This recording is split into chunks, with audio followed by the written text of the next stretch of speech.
Aocha.info.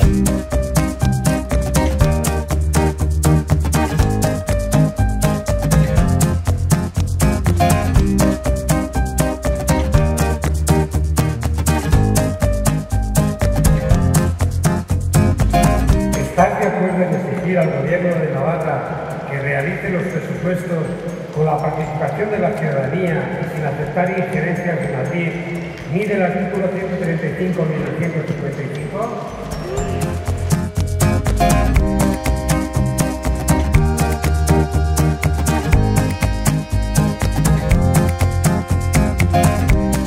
Habéis venido a infestar, como siempre, estáis contra el futuro de Navarra.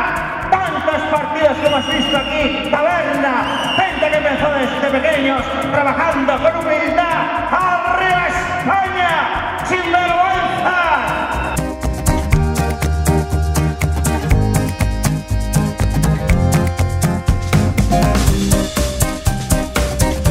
No hay dinero para pensiones ni para la sanidad, tampoco para enseñanza trasladar a los pobres emigrantes trasladar a los gastos que se van.